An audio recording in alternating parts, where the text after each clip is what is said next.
사랑하는 부산 진구 주민 여러분, 그리고 부산 시민 여러분, 이번 국회의원 선거에서 더불어민주당 부산시 상임선대위원장을 맡고 있는 김영춘 후보입니다.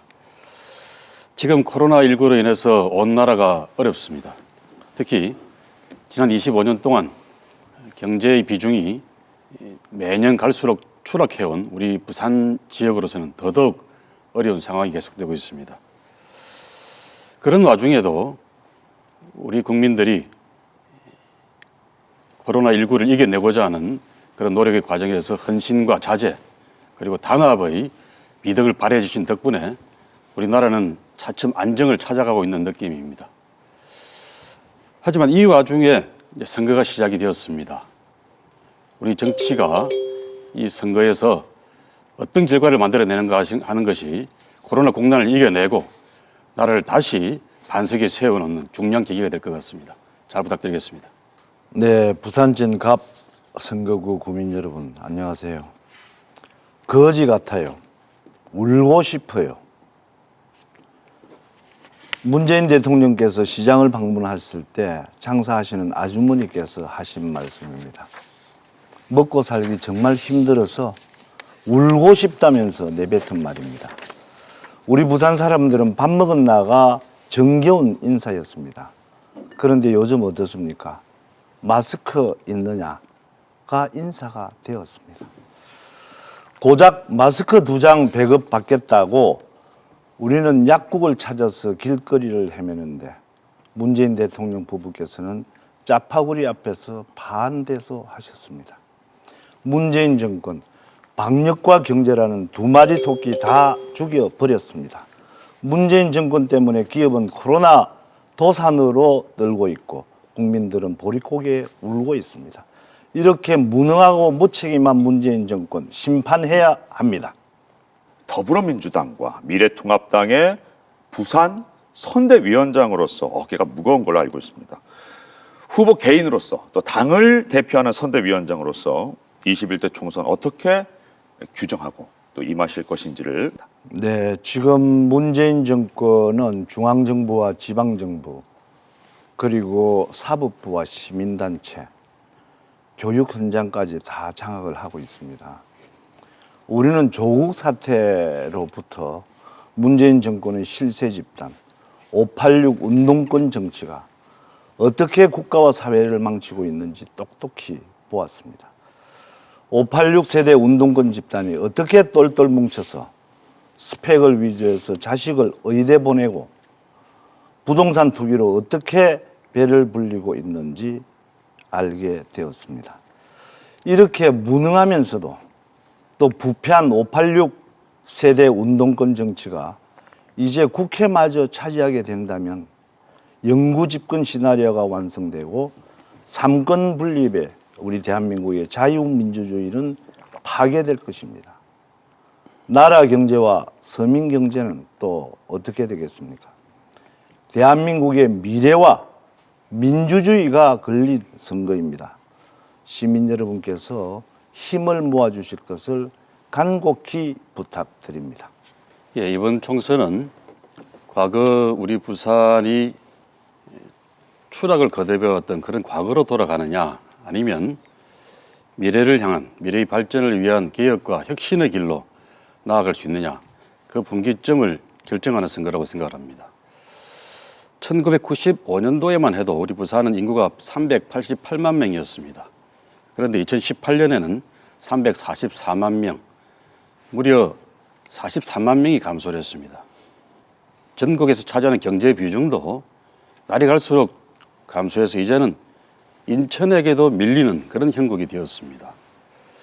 이런 현상, 과연 이제 어떻게 해서 이렇게 되었는지 이제부터는 우리가 지방자치분권을 강화하고 우리 지역 스스로의 설계와 책임으로 지역 발전을 이끌어내는 그런 노력이 필요합니다. 그래서 저는 이번 총선에서 지방분권 개혁 발전을 중요한 화두로 삼고 선거를 치르고자 하고요. 저희들 부울경이 한데 뭉쳐서 경제 공동체를 건설해서 이 부산의 발전을 100년 대계를 세워서 잘 이끌어보자 그런 약속을 드리고 있습니다. 바라건대 미래통합당에서도 그런 비전을 갖고 같이 토론하고 서로 논쟁하는 그런 선거가 되었으면 좋겠습니다. 예, 우리 지방정부와 중앙정부가 코로나19로 인해서 어려움 겪고 있는 많은 국민들 또 시민들께 긴급한 그런 지원금을 마련하고자 노력하고 있습니다. 저는 정부나 또 우리 부산시의 조치가 적절한 방향으로 가고 있다고 생각을 하고요.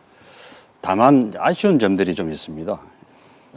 중앙정부가 70%의 국민들에게 지급하겠다는 기본 원칙을 밝혔지만 작년 소득 기준입니다. 그러다 보니까 작년에는 중위소득의 70% 언저리에 해당되었던 사람들도 올해 코로나 때문에 올해의 소득은 그것보다 한참 못 미치는 그런 생계에 타격을 받는 가구들도 많이 있을 겁니다. 그래서 저는 그런 기계적인 기준이 아니라 내가 코로나19로 인해서 피해를 입고 생계에 위기가 오고 있다고 생각하는 그런 가구들이 신청을 하면 지급해주는 그런 신청자주의로 가는 게 옳다고 생각을 합니다. 그렇게 되면 안정적인 급여 생활자 같은 분들은 굳이 피해를 안 보는 분들이니까 신청을 안 하실 거고요. 미리 신청할 때 내년도 소득 정산 과정에서 2020년 소득에 대해서 일정한 기준을 정해서 그 소득 이상이 되는 분들은 이미 신청해서 받아간 분들도 환수를 하게 되는 그런 장치를 사전 공지를 한다 그러면 혼란도 없이 잘 진행될 수 있지 않을까 싶어서 그런 좀 수정 보완이 필요하다고 생각을 합니다. 네, 코로나 때문에 먹고 자는 게 죽고 사는 문제가 되었다. 살려달라. 그렇게 해서 내놓은 긴급 재난지원금 아니겠습니까? 지금 급합니다. 지금 당장 급합니다. 지금 4월 초인데 5월 중순이나 되었어야 돈이 풀린다면 그게 무슨 긴급 지원금이겠습니까? 그런데 이것이 신청하고 심사하고 이렇게 해서 준다라고 한다면 기간이 더 걸릴지도 모릅니다.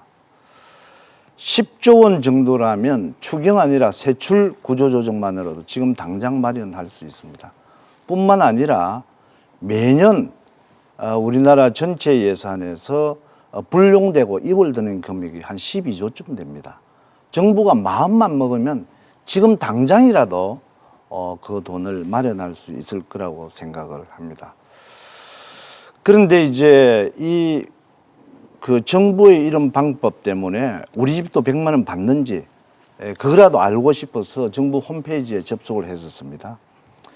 예상 대기 시간이 2104분 4초입니다.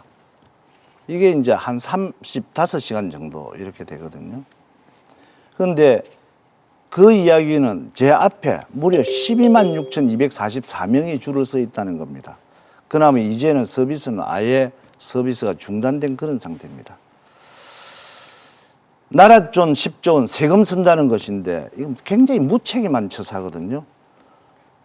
이렇기 때문에 비상경제라면서 무슨 대책이라고 내놓긴 하는데 네. 정작 그 혜택을 받는 사람은 없다는 겁니다. 알겠습니다. 네.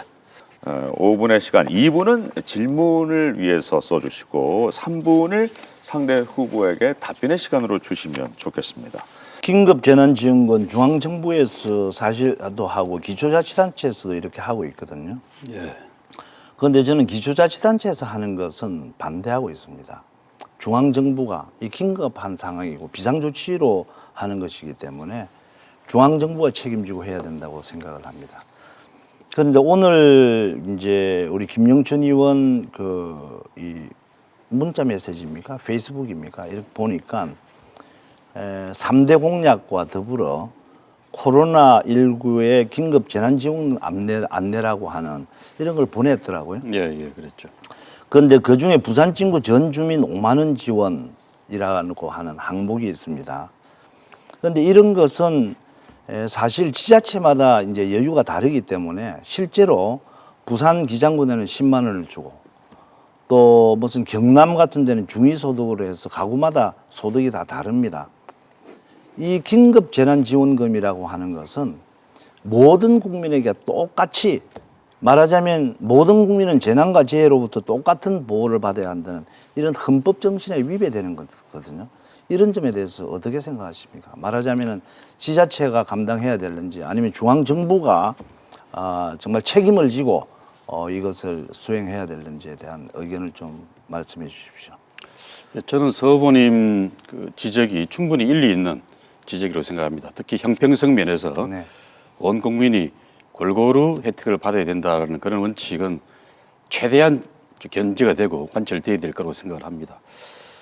다만 이제 중앙정부의 결정이 좀 늘어지고 또 이게 뭐 예산을 편성하고 뭐 국회의 승인을 받고 이런 과정이 있기 때문에 우선 긴급한 위기 상황의 그 시민들을 챙기기 위해서 광역자치체나 또 기초자치단체들이 우선 빨리 좀 편성을 해서 적은 돈이나마 긴급 군안에 있던 구명줄을 보내주자 이런 차원에서의 노력이라고 생각을 하고 그런 점들은 뭐 지자체가 재정 상황도 열악하고 그래서 많이 지원도 못해요. 그래서 부산 친구도 겨우 이제 1인당 5만 원 정도의 지원을 한다고 들었는데 네, 좋습니다. 그런 면에서 그런데 아쉽지만 그렇다라고 하면 긴급한 네. 그런 위기책이다 네. 이렇게 생각하시면 좋겠습니다. 그렇다라고 한다면 정말 중앙정부 그리고 대통령께서 너무 무책임하신 거 아닙니까?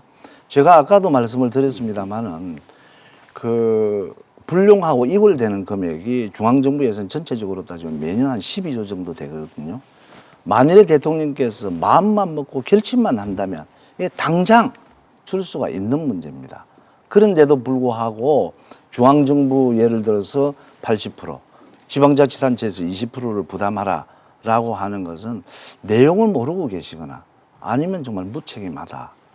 지방자치마다 자치단체마다 다 상황이 다르기 때문에 천차만별로 주고 그것으로 인해서 진짜 헌법 정신에 위배되는 그런 결과를 초래할 수도 있거든요. 예. 네. 그리고 이제 서 후보님께서 국회에서 기획재정위원장도 해보셔서 네. 누구보다 더 잘 아시겠지만 이게 정부가 기존에 짜여져 있는 예산안을 다시 이게 뭐 전용이나 이용이나 이렇게 해서 예산 항목을 바꾸고 지출 구조를 바꾸는 거는 금방 그렇게 절차가 진행되고 결정되는 게 아니지 아니요. 않겠습니까? 제가 기획재정위원장을 했기 때문에 네, 그러니까요. 누구보다도 그 프로세스를 압니다. 예. 만약에 대통령께서 결심만 하면 우리 기획재정부 공무원들 굉장히 유능합니다. 그리고 법상 이런 것을 할 수 있습니다. 국회 예산처에서도 이것이 불가능하다는 이야기는 아니거든요. 과거에 이런 것을 해본 경험이 부족하다. 예. 이런 정도의 이야기입니다. 그렇다면 그 유능한 공무원들이 정말 앉아서 지금 비상시국 아닙니까? 그렇다면 이걸 밤새워서라도 짜낸다면 불과 한 1, 2주 동안에도 얼마든지 이것을 짜서 국민들이 필요한 시기에 돈을 지급할 수 있다고 저는 생각을 합니다. 제가 알기로는 국가재정법에 네. 예산의 전용, 네. 이용에 많은 제한이 있다고 들었습니다. 네. 그리고 이게 예외적으로 허용을 해주는 경우가 있기는 하나 그 경우는 그야말로 아주 제한적으로 되어 있고 특히 인건비 같은 경우는 거의 이용이 안 되게 그렇게 결정이 되어 있기 지금이 때문에 비상시국 아닙니까? 가장 예외적인 그런 시기거든요. 예, 그러니까요. 국민들이 정말 배고파하고 이 어려움을 어떻게 하면 극복할 것인가 하는 그런 이제 괴로움에 이제 당해 있단 말이에요. 이때 대통령께서 결심해서 그것을 처리해야만 되는 것 아니겠느냐 하는 것이 제 말씀. 서 후보님 말씀대로 대통령이 결심을 해서 될 수만 있다 그러면은 네. 왜 대통령의 정부가 네. 긴급한 국민들에게 예산을 지금 줄 그래서 거를 저희들이 자꾸 지금 줄 거를 무책임하다 나중에 네, 주려고 라고 그러겠습니까? 말씀을 드려요. 정부 여당 알겠습니다. 입장에서는 오히려 빨리 결정해서 집행하는 게 예. 선거에 훨씬 유리하겠죠. 두 후보님들의 근데 열띤 그러지 토론에 못하는 건 다른 감사를 드리면 그런 이유가 있는 거겠죠. 예. 네. 선대위원장을 맡고 계시는 김종인 위원장님께서는 예산 세출 조정을 통해서 100조 원을 만들자. 이걸 아까 우리 서 후보님 말씀대로 전용하는 그런 방식을 통해서 국민들에게 지급을 해주자고 말씀하십니다. 100조 원이면 우리나라 예산의 20%인데 그래도 서 후보님께서는 그거보다는 좀 작게 51조 정도 그 정도의 규모를 이 전용 이용 방식으로 이 지출 조정을 해갖고서 한번 빨리 만들어 보자 말씀하시는 거 아니겠습니까? 그래도 20%가 아닌 10% 정도 국가 예산을 다시 이렇게 재편성을 해서 지출해야 되는데 그래도 10% 50조 원을 그렇게 쥐어짜서 만들기가 제가 볼 때는 거의 불가능한 일이 아닌가 싶어요. 어떻게 쉽지 생각하십니까? 않죠. 예. 그러나 저는 할 수 있다고 봅니다. 그리고 또 김종인 우리 선대위원장의 말씀에 동의를 합니다. 100조, 200조도 저는 만들 수 있다고 봅니다. 다만 김종인 교수와 저의 생각의 차이는 그것을 어디에다가 쓰느냐 하는 데 차이가 있을 뿐입니다. 지금 정부가 지원하는 급여라든가 공제라든가 서비스 등등의 이름을 붙여서 현찰로 주는 현금 지원 예산만 해서 한 54조 원 되거든요. 그런데 여기에다가 바우처로 지원되는 현금성 예산까지 더한다고 하면 한 64조 원 이렇게 됩니다. 그 다음에 예비 타당성 조사 면제 사업이라면서 잡은 토건 예산이 한 23개 사업에 24조 정도 이렇게 됩니다. 이런 것들을 제대로 모으기만 한다면, 그리고 불효불급한 예산을 뒤로 좀 미룬다든가 불용하고 이월되는 그런 예산을 다 합한다면 예산 추경, 무슨 채권 발행한다 이런 거 빚 하나도 지지 아니하고 현재 2020년도 512조 예산에서 그런 것을 제대로 다 만들 수 있다라고 생각을 합니다. 지금 비상시국 아닙니까? 비상시국에는 비상시국에 맞는 방법과 결단이 저는 있어야 된다고 봅니다. 그래서 제가 아까 대통령께도 빨리 결단을, 대통령께서만 결단을 하시면 우리나라 기획재정부 공무원들 굉장히 유능합니다. 이런 거 만드는 데는 빠른 시간 안에 만들 수 있으리라고 봅니다. 이렇게 해놓고 나중에 추가 경정 예산 짜면 되는 겁니다. 예, 예. 네. 저는 우리 서원님 말씀대로 최대한 많은 네. 예산을 만들어서 네. 어려움을 겪는 국민들에게 혜택을 많이 드리자고 하는 건 전적으로 찬성합니다. 네. 50조가 아니라 100조라도 할 수만 있으면 네. 그렇게 하는 게 좋겠다. 왜냐하면 코로나19 위기는 한국에서는 금방 좀 안정이 될 수 있다고 하더라도 한두 달 뒤에 이제 세계 전체에서 글로벌 경제 위기가 또 닥쳐올 거란 말이죠. 네. 그런 것에 제대로 대처하기 위해서는 올 연말까지 그야말로 비상경제 대책을 강구해야 되는데, 그렇게 해서 많은 예산을 확보하는 노력이 반드시 필요하고, 다만 그 방법 면에서 지금 서 후보님 말씀처럼 기존 예산을 쥐어 짜서 다른 데 쓸 거를 여기다가 우선 긴급 투입하자, 그렇게 만들 돈도 있을 수 있고요. 그렇게 하지 말고 원래 지출하고자 했던 용도는 제대로 지출을 해서 국가 살림도 살면서 또 한편 더 필요한 돈은 뭐 채권을 발행한다든지 이런 방식으로라도 제가 조금 국민들에게 말씀을 돌려드리는 게 좋지 않을까 드려도 싶습니다. 될까요? 시간이 저도 이제 100조를 이렇게 편성해서 바로 전 국민에게 아무런 조건 없이 즉시 지급을 하자, 이렇게 말씀을 드렸거든요. 재원은 아까 말씀드렸죠. 50조가 아니고 100조를 네, 말씀하신 100조. 거예요? 네. 그 100만 원이죠. 1인당 100만 원을. 예, 예. 총액은 50조 씩 네, 네, 네, 네. 코로나로 고통받는 분들에게 1인당 100만 원씩을 무조건 조건 없이 즉시 지급을 하자. 그리고 그 예산은 2020년도 예산을 경정하면 된다라고 말씀을 드렸습니다. 이렇게 하는 이유는 뭔가 하면요. 첫째, 이것이 골든타임이라고 하는 거 있지 않습니까? 늦어지면 아무 필요가 없습니다. 지금 사람들이 이제 우리 국민들이 고통받고 있기 때문에 지금 필요할 때 드려야 된다라고 하는 그런 말씀이고요. 두 번째, 제가 경정 예산을 통해서 한다라고 한다면 채권이라든가 빚을 늘리지 않고도 할 수 있습니다. 세 번째, 더욱 중요한 것은 그렇게 주어놓고 나서 우리 국민들의 어떤 애국심, 우리 국민들이 국가적으로 위험에 처했을 때 정말 헌신하는 그런 국민들 아니겠습니까? 그래서 무조건적으로 1인당 100만 원 주고 나면 경제적으로 좀 여유가 있는 분들 같은 경우에는 자발적으로 또 그것을 세금으로 국고로 환원하는 운동이 일어날 수 있습니다. 말하자면 노블레스 오블레저죠. 그렇게 해서 100만 원씩 국고로 가면서 또 여유가 있으신 분들은 뭐 거기에다가 100만 원, 200만 원 더 이렇게 보태서 국고로 넣는다라고 한다면 국가가 준 한 52조 원 되는 그 돈을 상당 부분 또 회수할 수 있는 가능성도 있다는 것을 말씀을 드립니다. 예. 네. 1인당 그 국민 가구당이 아니라 1인당 네, 네, 100만 원씩 그렇습니다. 지금 네, 네. 이제 총 예산 51조 정도가 네, 수용되는 52조 정도. 부분이죠. 네, 그렇습니다. 예. 자, 더불어민주당 김영춘 후보 1분 30초 답변할 시간 드리겠습니다. 지금 이거 이제 100억 원 주면은 어디다 쓸 거냐 이거죠? 예, 단 한 곳입니다. 예, 예. 서 의원님은 좀 다른 말씀하신 것 네, 같아요. 아까 저는 아까 그 이야기를 이제 답변을 계속 이어가셨네요. 네, 이어갔고요. 저는 만약에 이제 100억이 저한테 사용권이 주어진다면은 지난번 부산시 발표가 소상공인과 자영업자 18만 명에게 100만 원씩 그것도 연매출 3억 원 미만의 분들에게 지급해준다 이런 발표를 했는데 그게 한 1,800억 원 조금 넘었습니다. 18분의 1 정도니까 우리 부산 진갑에만 해도 한 100억 정도 예. 될 것 같아요. 네. 그래서 그 돈을 이제 이번에는 소상공인 자영업자가 아니라 그때 발표해서 제외됐던 분들이 있습니다. 노동자 중에서도 수입이 격감한 노동자, 대표적으로 회사 택시를 모는 노동자들이 그렇습니다.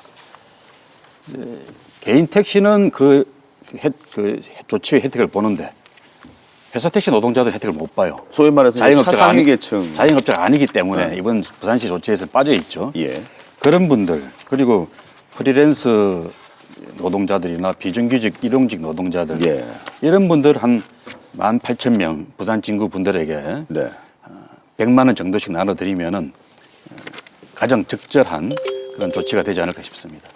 우리 서 후보님께서 이제 부산 진갑에 출마를 갑자기 하시게 되었습니다. 네. 그래서 이제 지역도 낯설고 그러실 텐데 네. 그래서 이제 선거인 밖에서 공천이 되셨는데 지역 공약을 내세운 걸 보니까 제가 했던 공약하고 대부분 비슷해요. 주요 공약들이. 그만큼 우리 지역으로서 중요한 일들입니다. 네. 네. 그래서 그렇게 하신 걸로 이해를 하고요. 다만 제가 쭉 보면서 제가 당감 신도시 건설이라는 이제 제목으로 가야 철도 기지창 자리에 인공 구조물을 만들어서 거기에 공공시설이나 도업용 식물원 같은 그런 녹지시설 또 공공주택 이런 걸 좀 넣어보자 네. 그런 제안을 한 적이 있는데 후보님께서는 그 자리에 이제 각종 기업 유치를 많이 이야기를 하셨더라고요. 그렇습니다. 네. 심지어 자동차 공장까지도 그렇습니다. 네. 이야기를 하셨던데 그러고도 또 많습니다. 이게 네. 이것저것 하시겠다고 하는 일이. 네. 네. 이제 그거 좀 소개를 한 번 더 해주시고 그게 그 부지에 과연 다 들어갈 수 있을 것인지 그 현실성 여부가 굉장히 궁금했어요. 네. 네. 그걸 한번 설명해 주시죠. 사실 공약이라고 하는 것은 우리 주민들이 원하는 것, 주민들이 살아가는데 편안한 것, 또 지역 발전을 위해서 필요한 것, 지역에서 많은 이야기들이 있지 않습니까? 그런 것들을 모은 것이기 때문에 대체적으로 예, 그러니까요. 아마 그건 제가 인정을 했고요. 예, 예. 비슷한 그런 예, 예. 공약들이 나옵니다. 다만 이런 것을 어떻게 이제 계획하고 실행에 옮기느냐, 결과물을 만들어내느냐, 이것이 중요한 거 아니겠습니까? 그렇죠. 제가 이제 말씀드린 글로벌 기업 도시를 만들겠다고 하는 부지도 우리 김영춘 의원께서 말씀하시는 그 철도 시설 부지 맞습니다. 철도 시설을 재배치해서 거기에다가 이제 우리 김 의원께서는 신도시를 건설하겠다고 말씀을 하셨고 저는 기업을 유치하겠다고 했습니다. 그것이 이제 한 27만 평 되는 그런 예, 부지거든요. 그것을 데크를 만들어서 하든 아니면 철도 시설을 지하로 넣든지 간에 그거는 이제 연구 용역을 거쳐서 할 수 있는 거고요.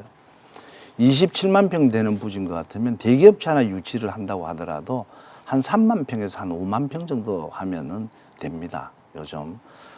거기에다가 이제 기타 이제 협력업체 같은 것들이 이제 들어오게 되거든요. 그래서 이런 대기업체와 협력업체들이 4차 산업에 관련된 어떤 그러한 기술을 활용하는 업체를 유치하겠다는 겁니다. 말하자면 친환경 자동차라든가 무슨 공장을 드론, 유치하겠다는 그렇습니다. 겁니까? 공장이라든가 사무실이라든가 뭐 이런 것들이죠. 그러니까 사무실은 그래서 충분히 가능한데 네네네. 과연 공장이 들어갈 만한 땅이 되겠냐는 겁니다. 아니 공장이 한 3만 평에서 한 5만 평 정도면 된다고 제가 말씀을 드렸고요. 협력업체들까지 하면은 그럼요. 엄청난 27만 평 땅이 부지, 필요할 텐데. 27만 평 부지 아닙니까? 네, 27만 평 부지에서 대기업체 하나 들어오는데 한 3만 평에서 5만 평이면 충분합니다. 뿐만이 아니라 협력업체 들어온다 하더라도 한 10만 평이고요. 나머지 부지에는 또 거기에 걸맞는 어떤 문화시설이라든가 체육시설이라든가 도서관이라든가 이런 거 얼마든지 들어오지 않습니까? 오히려 제가 김영춘 의원님께 말씀드리고 거기에다가 바로 주택, 그러니까 아파트를 짓겠다는 거 아닙니까? 그 위에다가. 공공주택만 말씀드린 겁니다. 공공주택이든 민자주택이든지 간에 어쨌든 아파트가 들어오는 걸로 제가 아파트와 학교와 공원부지 아니겠습니까? 그래서 그러한 그런 것은 이제 우리 그 부암동이라든가 지금 또 단감동이라든가 하는데도 재건축 재개발로 인해 가지고 많이 아파트들이 들어서고 있지 않습니까? 뿐만이 아니라 그 아파트들이 들어서면 당연히 도로라든가 교통 문제가 되게 됩니다. 그런 그건 것들이 나중에 이제 있는데도 불구하고 서버님 주도권 네, 가지실 때 네네. 이야기를 하시죠. 기왕 말씀하셨으니까 네. 간단히 답변을 드리면 네. 제가 말씀드린 공공주택은 일반 민간이 분양하는 주택이 아니라 뭐 신혼부부 주택이라든지 청년 주택 같은 네. 그런 아주 제한적인 목적의 공공주택을 말씀드리는 거고 네. 그게 이미 서울이나 외국의 사례에도 철도 시설 위에 그런 걸 지어놓은 그런 사례들이 많이 있습니다. 그래서 뭐 그런 걱정 안 하셔도 될 것 같습니다. 네. 그건 그리고 제가 좀 더 시간이 남았죠. 예, 시간이 3분이 글로벌 기업 도시도 마찬가지 아니겠습니까? 근데 이제 글로벌 기업 도시라고 하면은 네. 보통 이제 오피스를 중심으로 해서 생각하면은 충분히 가능한 구상인데 거기에 제조업 공장까지 다 유치를 하겠다고 하면은 그 면적 안에는 불가능한 구상이 될 것 같아서 제가 그런데 여쭤보는 뭐 20몇 층짜리 아파트를 짓는 것보다는 제대로 된 공장 높이 뭐 얼마 되지도 않을 거 아니겠습니까? 공장은 높이 대기업체도 문제가 아니라 넓이의 그러니까요. 문제니까요. 그러니까 제가 몇만 평까지도 말씀을 드렸지 않습니까? 네. 네. 그 두 번째 질문 드릴 거는 가덕도 신공항 문제가 이제 과거에 우리 서부님께서 시장 네. 출마하실 때 꼭 해내겠다 안 그러면 시장직을 걸겠다고 말씀하셨는데 박근혜 정권 당시에 중앙정부와 또 시도지사들이 합의를 해서 김해 확장안으로 그냥 합의를 해버렸습니다. 그거는 근데 이제 지금 부산 질문을 마저 그랬죠. 드리고 네. 답변 기회를 드리겠습니다. 부산 시민들 중에 현실적으로 지금 김해로 가는 수밖에 없지 않느냐고 생각하는 분들조차도 네. 그 김해 공항 확정안이 무슨 우리가 처음에 시장님이 말씀하셨던 서분이 말씀하셨던 그런 뭐 동남권 관문공항으로서의 신공항이다. 이런 기능을 할 수 있다고 생각하는 사람들은 거의 없을 겁니다. 그래서 이제 말만 김해 신공항 이렇게 붙여서 그 순간을 넘긴 게 아닌가 그런 측면에서 아쉬움이 참 크고요. 지금도 지금 현재 부산시장이나 민주당에서는 김해공항보다는 다른 지역의 관문공항을 제대로 건설하자. 그게 부산과 경남, 울산 전체의 100년 대계를 위해서는 반드시 필요한 일이다. 이렇게 생각하고 주장을 하고 있습니다. 근데 그 당시에 직을 걸겠다고 하셨는데 그냥 유야무야 타협을 해버리시면서 김해공항 확장으로 그게 신공항이다 말씀하신 거에 대해서 이 자리를 빌어서 시민들께 좀 사과를 드릴 그런 생각은 없으십니까? 네, 뭐 이미 사과는 드렸었고요. 또 사과를 드리는 과정에서 여러 가지 여론조사라든가 시민들로부터 내가 이런 결과가 나왔으니까 그만둬야 되겠습니까? 하는 것에 대해서도 또 설문조사도 하고 했습니다. 그리고 나서 제가 차라리 신임 투표를 네, 제안하시지 잠깐만요. 그랬습니까? 어떻습니까? 그런데 이제 저는 이렇게 말씀을 드리고 싶습니다.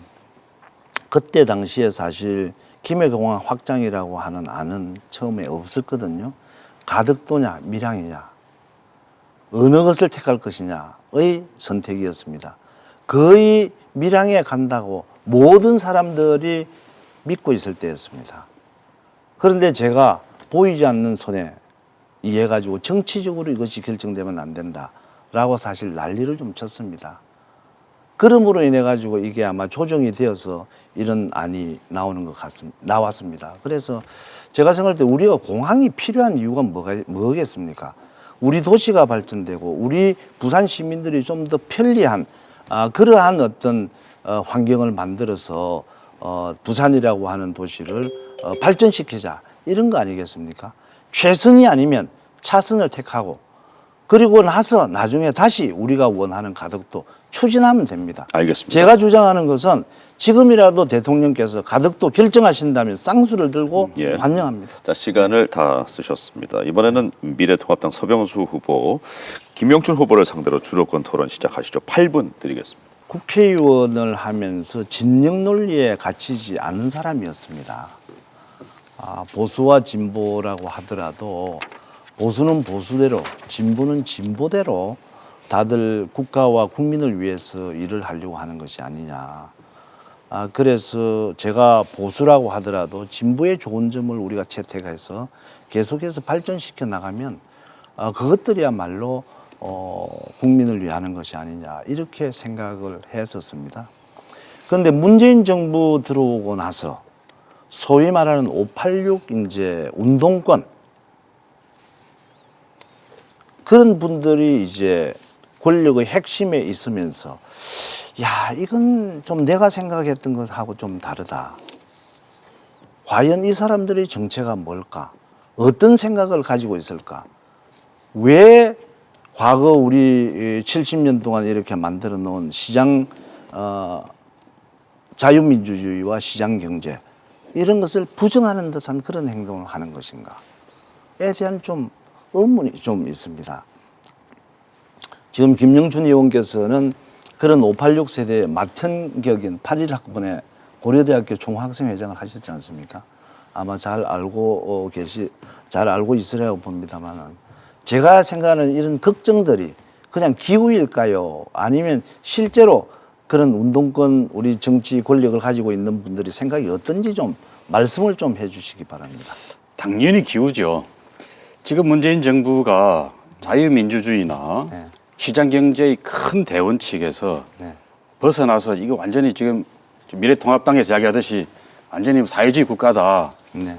뭐 좌파 완전히 천국이다 이렇게 말할 수 있는 그런 사례가 뭐가 있을까요? 저는 그게 근거를 가지고 이야기를 하셔야 되는데 정권 초기에 예. 자유민주주의의 자유를 빼겠다라고 하는 시도들 예. 뭐 이런 거 있었지 않습니까?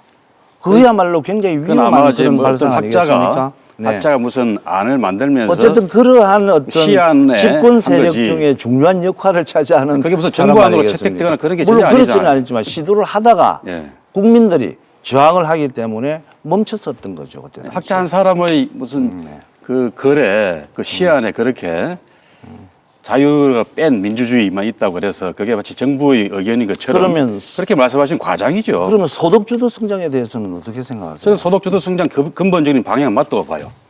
이게 우리나라 국민 대다수가 지금보다는 소득을 더 많이 올려서 그 올려진 소득으로 내수 시장을 더 진작시키자. 이게 기본 논리란 말이죠. 이게 틀린 거 아니죠.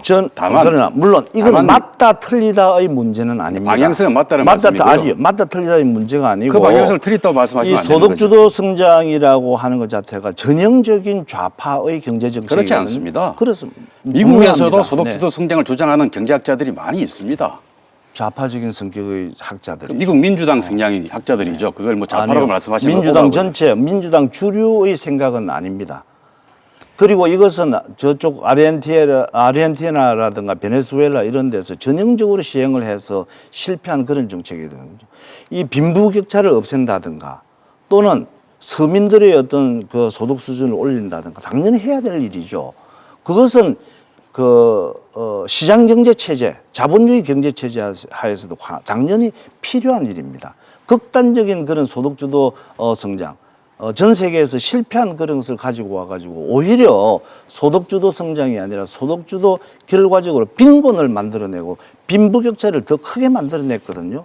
이런 데 대해서도 이것이 정말 이제는 한 3년 해봤으니까 이게 실패구나, 잘못된 것이구나 한다면 정부나 대통령이 나서서라도 방향 수정을 해야 되지 않겠습니까? 그런데 소득주도 성장이 제가 볼 때 청와대도 실패했다는 것을 알고 있는 것 같아요. 그렇지만 그것을 변경시키려고 하는 시도 없습니다. 소득주도 성장이 우리 경제체제에 맞지 않다, 틀렸다 이런 말씀을 하시는 그 실세들 한 번도 못 봤거든요. 우리 김영준 의원 말씀을 좀 해주시죠. 방향의 문제가 아닙니다. 방향은 제가 말씀드린 대로 맞는 방향으로 방향이 가는 옳다고 거고요. 생각하십니까? 그럼요. 다만 속도의 문제가 있고 수순의 문제가 있는 거죠. 예를 들어 볼게요. 최저임금 문제 갖고서 많이 이야기하지 않습니까? 대표적으로 이제 이 소득주도 성장이 잘못됐다는 게 최저임금을 너무 급하게 올렸다 이런 거죠. 저는 동의합니다. 그래서 최저임금 시급 10,000원을 실현하는 거를 2020년까지 10,000원이 아니라 2022년까지 10,000원을 만들자. 저는 이렇게 내부적으로 주장을 했더랬어요. 그렇게 하려 그러면은 이제 최저임금 인상의 속도를 조금 더 늦추어서 3년에 할 걸 5년에 나누어서 해야 되는 건데 그렇지 못했다라는 아쉬움은 있습니다. 이게 제가 말씀드리는 방향은 맞는데 속도의 문제라는 겁니다. 이 이야기는 3년 전 대선 당시에 문재인 후보뿐만 아니라 그 당시 미래통합당의 전신인 그 당의 후보, 유승민 후보 이런 분들까지 전부 다 같이 22년까지는 10,000원에 맞춰야 된다고 이야기했던 그런 약속들입니다. 그래서 속도의 문제라고 이야기하는 겁니다.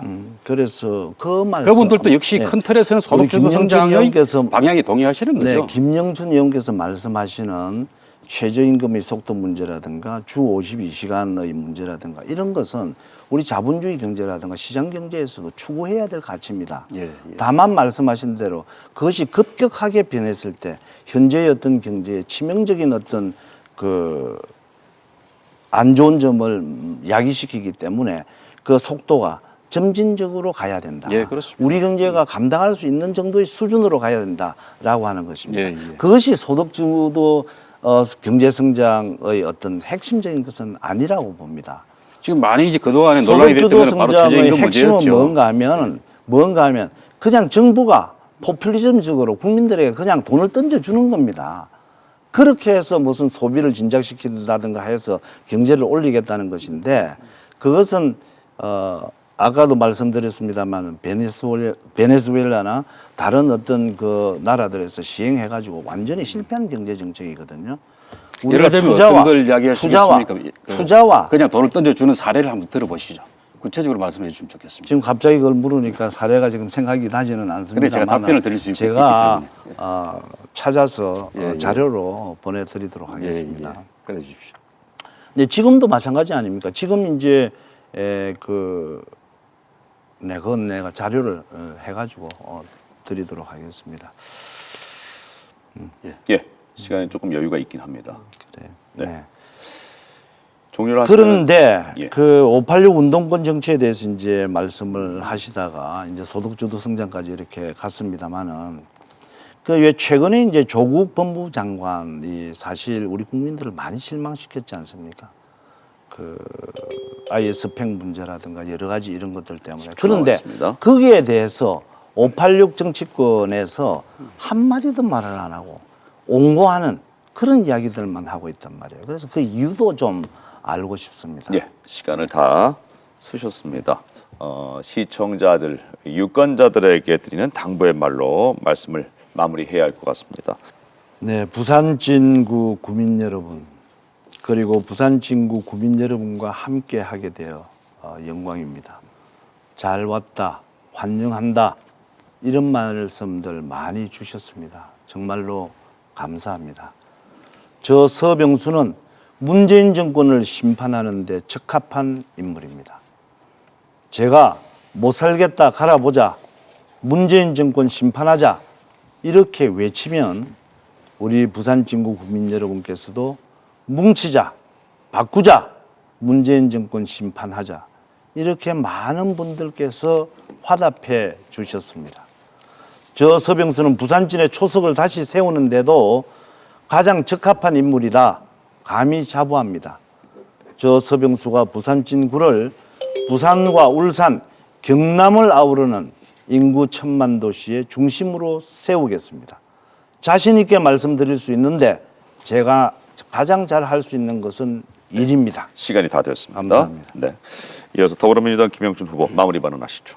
예, 부산 진구 주민 여러분 그리고 시민 여러분 짧은 시간이지만 토론 잘 보셨습니까? 우리는 지금 두 개의 전쟁을 치르고 있습니다. 코로나19와의 전쟁 그리고 세계적인 경제 위기와의 전쟁입니다. 이 전쟁에서 승리하기 위해서는 정부와 국민의 하나된 단결, 단합이 절대로 절실합니다. 해외 각국이 인정하듯이 우리 정부는 적절한 대응을 해왔습니다. 물론 문제도 있었습니다만은 시민 여러분들의 힘으로 그걸 잘 채워주셨습니다. 이런 엄혹한 상황에서도 야당은 정부의 대응을 빵점이라고 비난만 하고 무조건 반대만 일삼고 있습니다. 전쟁 중인 장수의 팔을 비틀지 말고 등 뒤에서 총질은 하지 말았으면 좋겠습니다. 이 전쟁에서 이겨내고 부산과 대한민국 미래 발전으로 나아가야 합니다. 그러기 위해서는 정부와 여당에 시민 여러분들 힘을 모아주시기를 부탁드리겠습니다. 저 김영춘이 그 과정에서 대한민국과 부산의 새로운 부활을 위해 큰 역할을 하겠습니다. 고맙습니다.